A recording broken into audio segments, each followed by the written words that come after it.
Ezekiel, and this evening we'll begin with Ezekiel chapter 8. But first, let me remind you, if this is your first time, please click subscribe and also like the video and let others know about it. And if you are a regular, thank you so much, and I hope that you're being blessed as much as I'm being blessed. Without further ado, lay back, relax, close your eyes, and focus on your breathing. Inhaling and exhaling. Inhaling and exhaling.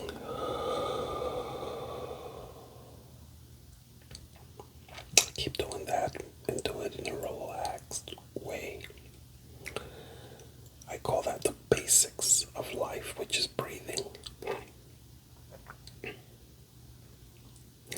Let us begin. Ezekiel chapter 8.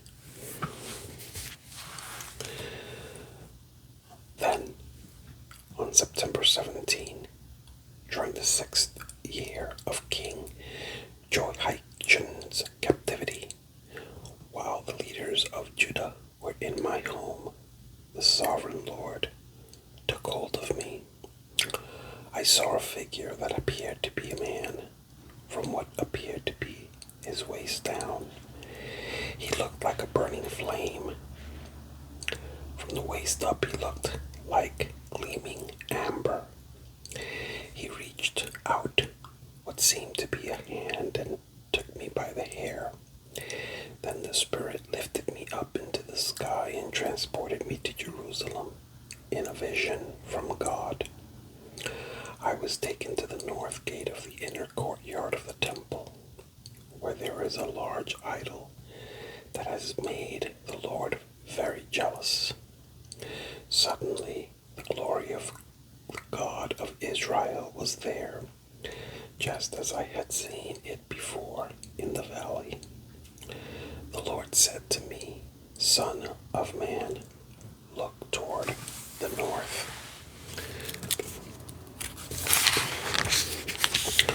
So I looked, and there, to the north, beside the entrance to the gate, near the altar, stood the idol that had made the Lord so jealous. "Son of man," he said, "do you see what they are doing? Do you see the detestable sins the people of Israel are committing to drive me from my temple? But come, and you will see even more detestable sins than these." Then he brought me to the door of the temple courtyard, where I could see a hole in the wall. He said to me, "Now, son of man, dig into the wall." So I dug into the wall and found a hidden doorway. "Go in," he said, "and see the wicked and detestable sins they are committing in there." So I went in and saw the walls covered with engravings of all kinds of crawling animals and detestable creatures. I also saw the various idols worshipped by the people of Israel. 70 leaders of Israel were standing there with Jazaniah, son of Shaphan, in the center.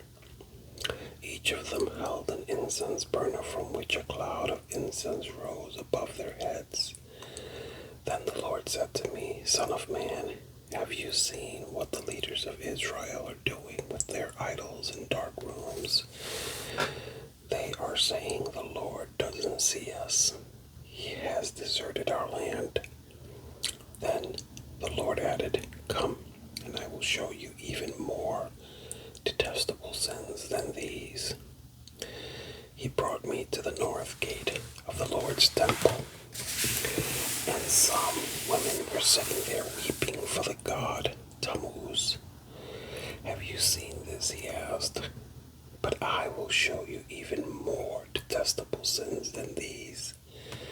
Then he brought me into the inner courtyard of the Lord's temple, At the entrance to the sanctuary, between the entry room and the bronze altar, there were about 25 men with their backs to the sanctuary of the Lord. They were facing east, bowing low to the ground, worshipping the sun. "Have you seen this, Son of Man?" he asked. "It is nothing to the people of Judah that they commit these detestable sins, leading the whole nation into violence, thumbing their noses at me, and provoking my anger. Therefore, I will respond in fury.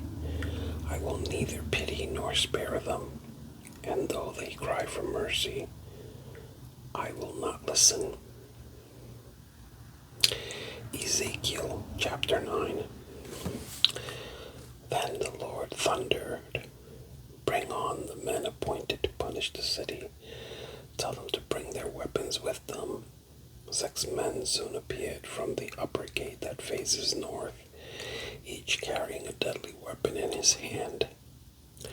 With them was a man dressed in linen, who carried a writer's case at his side.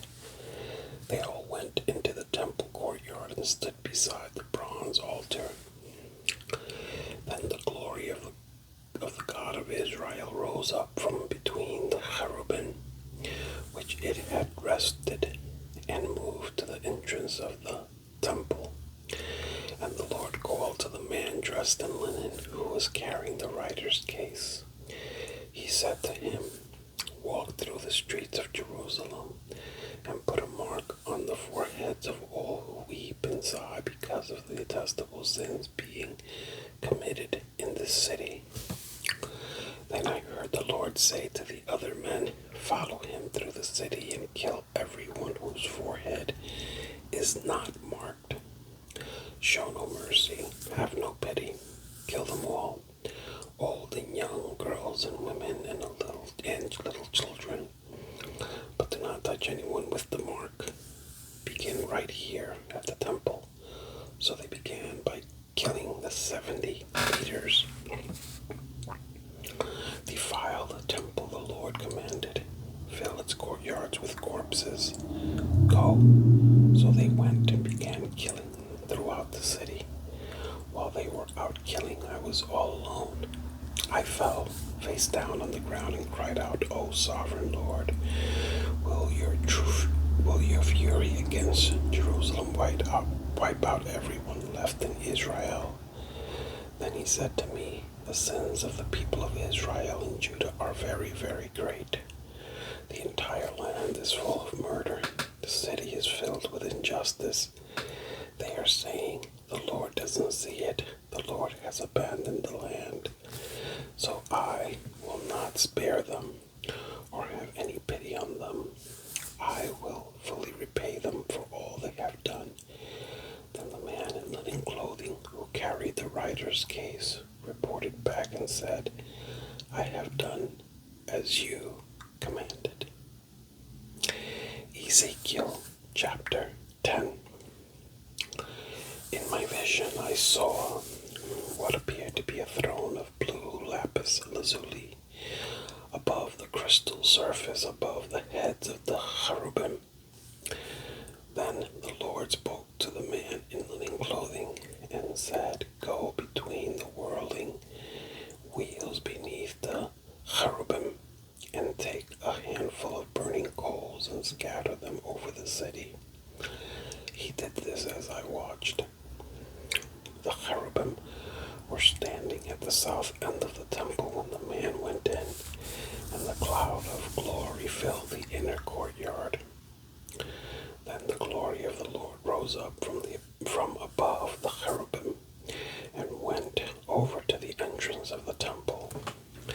The temple was filled with this cloud of glory, and the courtyard glowed brightly with the glory of the Lord. The moving wings of the cherubim sounded like the voice of God Almighty and could be heard even in the outer courtyard.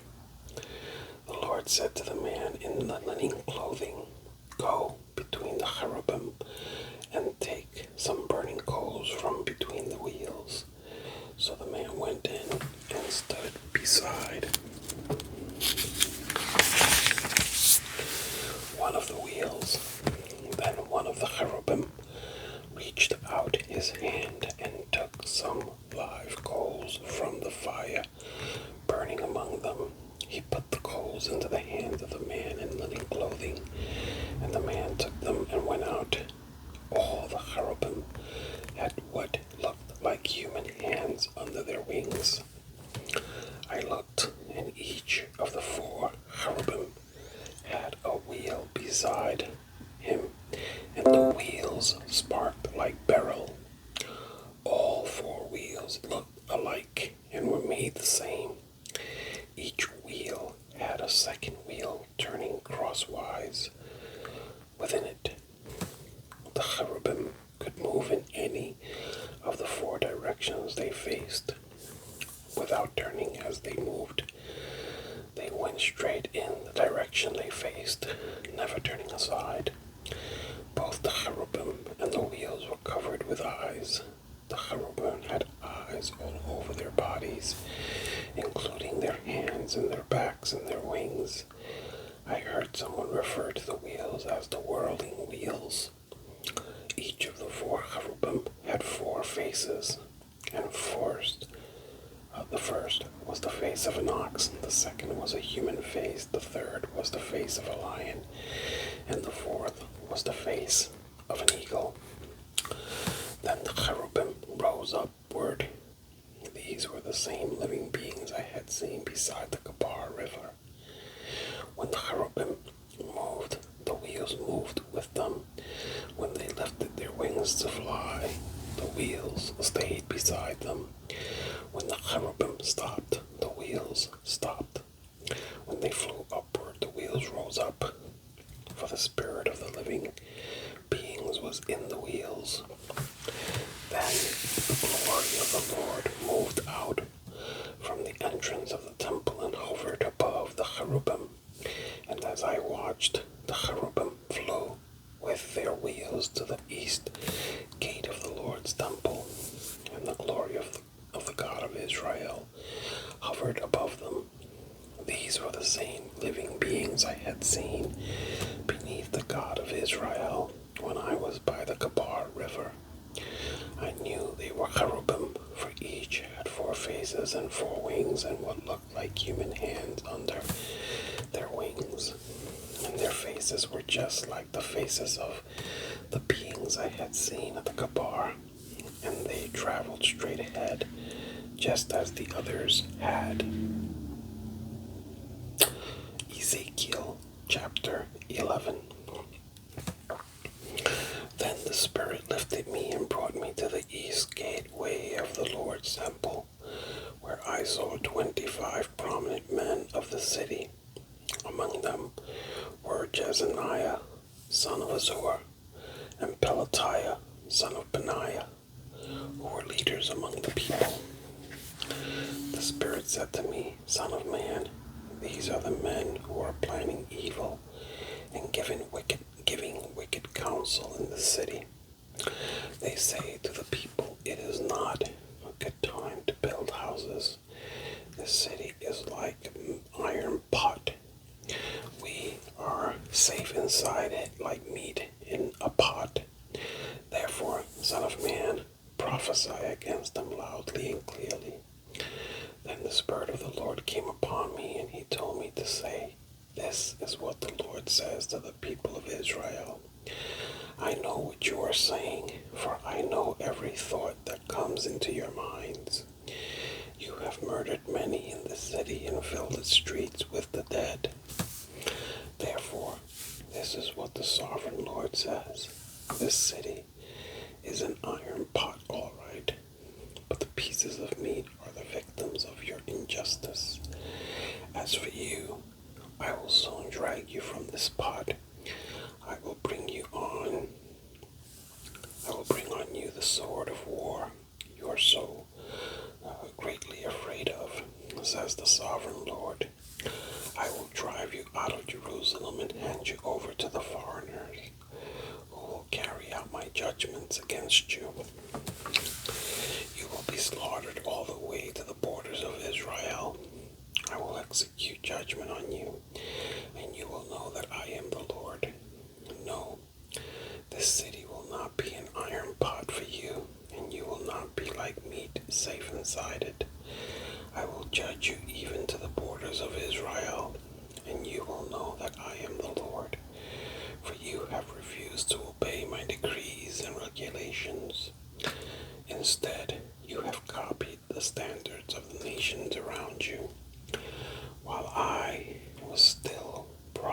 rising, Pelatiah, son of Benaiah, suddenly died. Then I fell face down on the ground and cried out, O sovereign Lord, are you going to kill everyone in Israel? Then this message came to me from the Lord. Son of man, the people still left in Jerusalem are talking about you and your relatives and all the people of Israel who are in exile. They are saying those people are far away from the Lord, so now he has given their land to us. Therefore, tell the exiles, this is what the sovereign Lord says.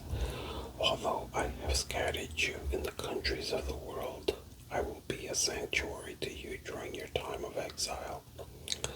I, the sovereign Lord, will gather you back from the nations where you have been scattered, and I will give you the land of Israel once again.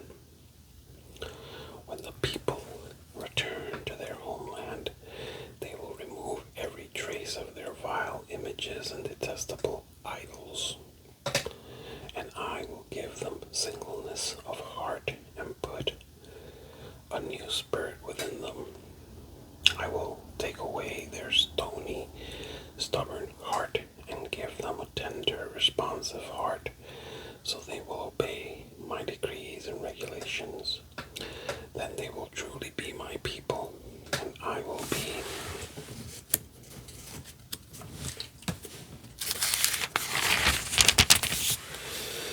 their God. But as for those who long for vile images and detestable idols, I will repay them fully for their sins. I, the sovereign Lord, have spoken. The Lord's glory leaves Jerusalem. And then the cherubim lifted their wings and rose into the air with their wheels beside them, and the glory of the God of Israel hovered above them. Then the glory of the Lord went up from the city and stopped above the mountain to the east. Afterward, the Spirit of God carried me back to Babylonia, to the people in exile there, and so ended the vision of my visit to Jerusalem, and I told the exiles everything the Lord had shown me. Ezekiel chapter 12. Again, a message came to me from the Lord. Son of man, you live among rebels who have eyes but refuse to see. They have ears but refuse to hear, for they are a rebellious people.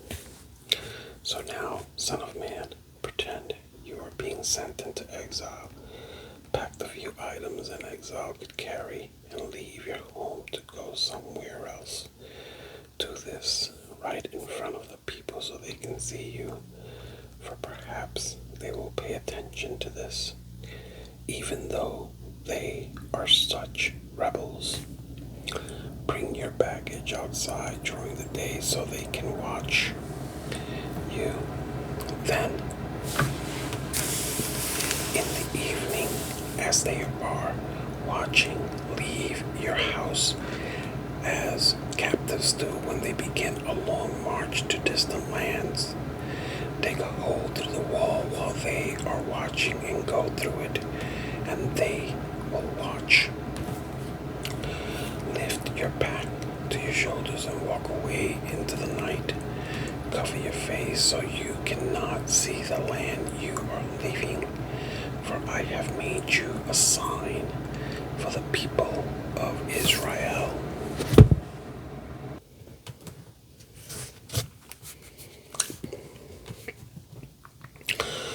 So I did as I was told. In broad daylight, I brought my pack outside filled with the things I might carry into exile.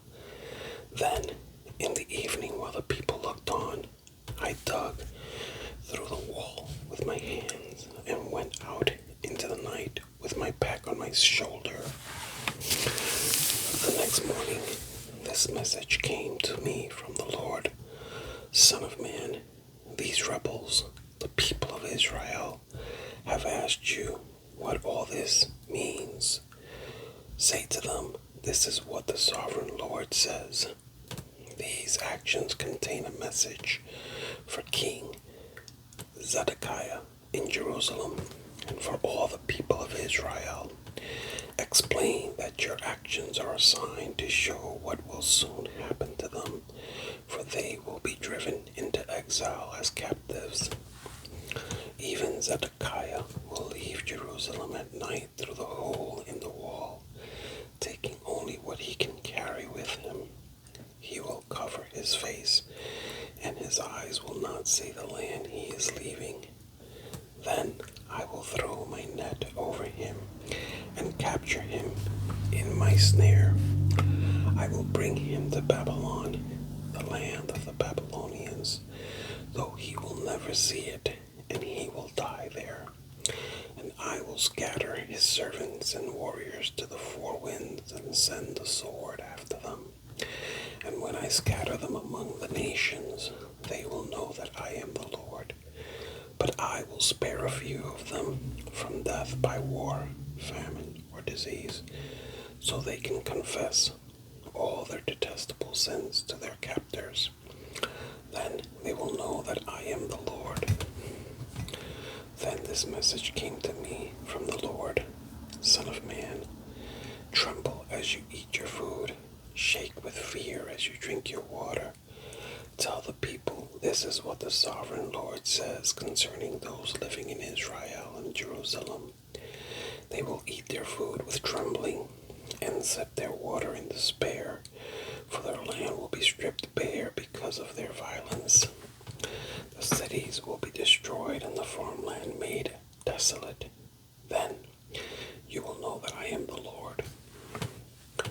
Again, a message came to me from the Lord. Son of man, you've heard that proverb. They quote in Israel, time passes and prophecies come to nothing. Tell the people, this is what the sovereign Lord says. I will put an end to this proverb, and you will soon stop quoting it. Now, give them this new proverb to replace the old one. The time has come for every prophecy to be fulfilled. There will be no more false visions and flattering predictions in Israel, for I am the Lord. If I say it, it will happen. There will be no more delays, you rebels of Israel. I will fulfill my threat of destruction in your own lifetime. I, the sovereign Lord, have spoken. Then this message came to me from the Lord. Son of man, the people of Israel are saying, he's talking about the distant future. His visions won't come true for a long, long time. Therefore, tell them, this is what the sovereign Lord says.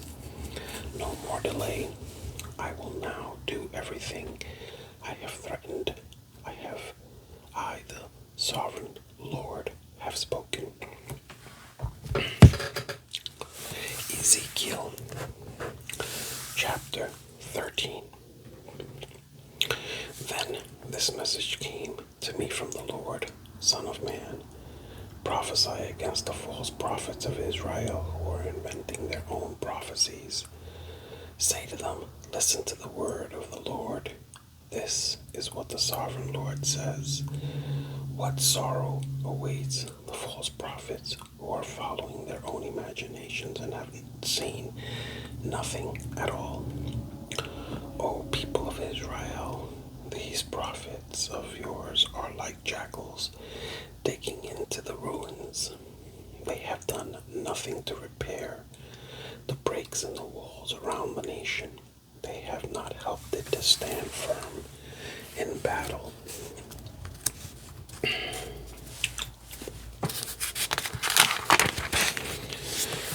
On the day of the Lord, instead, they have told lies and made false predictions. They say this message is from the Lord, even though the Lord never sent them, and yet they expect him to fulfill their prophecies. Can your visions be anything but false if you claim this message is from the Lord, when I have not even spoken to you? Therefore, this is what the sovereign Lord says. Because what you say is false, and your visions are a lie, I will stand against you, says the sovereign Lord. I will raise my fist against all the prophets who seem false visions and make lying predictions, and they will be banished from the community of Israel. I will blot their names from Israel's record books, and they will never again set foot in their own land. Then you will know that I am the sovereign Lord. This will happen because these evil prophets deceive my people by saying, all is peaceful when there is no peace at all. It's as if the people have built a flimsy wall, and these prophets are trying to reinforce it by covering it with whitewash. Tell these whitewashers that their wall will soon fall down. A heavy rainstorm will undermine it. Great hailstorms and mighty winds will knock it down. And when the wall falls, the people will cry out, what happened to your whitewash? Therefore, this is what the sovereign Lord says. I will sweep away your whitewashed wall with a storm of indignation, with a great flood of anger, and with hailstones of fury. I will break your wall right to its foundation, and when it falls, it will crush you. Then you will know that I am the Lord. At last, my anger against the wall and those who covered it with whitewash will be satisfied. Then I will say to you, the wall and those who whitewashed it are both gone. They were lying prophets who claimed peace would come to Jerusalem when there was no peace. I, the sovereign Lord, have spoken.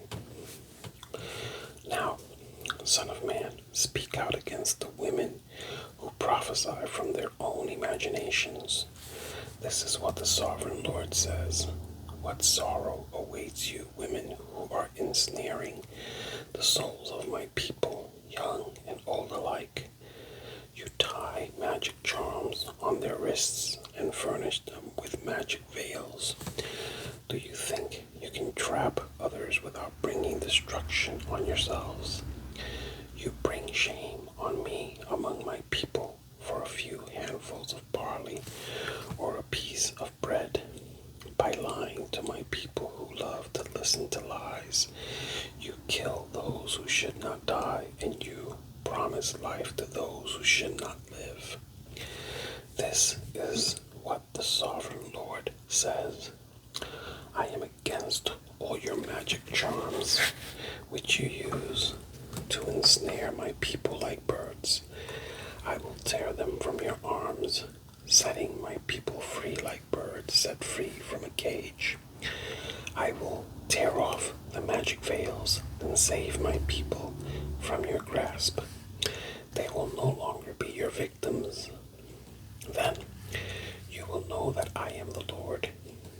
You have discouraged the righteous with your lies, but I didn't want them to be sad, and you have encouraged the wicked by promising them life, even though they continue in their sins. Because of all this, you will no longer talk of seeing visions that you never saw, nor will you make predictions, for I will rescue my people from your grasp. Then you will know that I am the Lord. Wow. The people of Israel, so rebellious.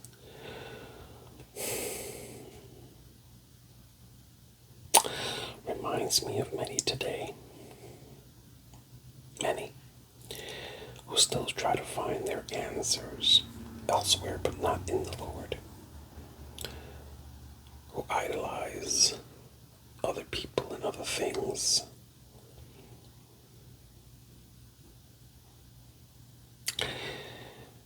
and leave God behind. People who still today worship other gods, but not the true God of Israel.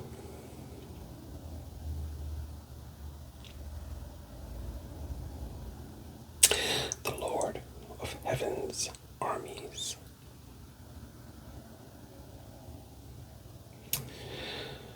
Well, let's pray.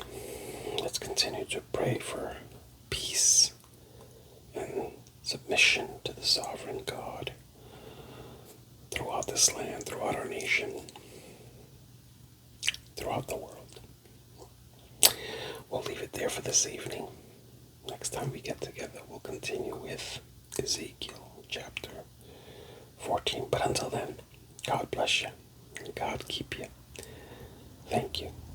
Have a great evening.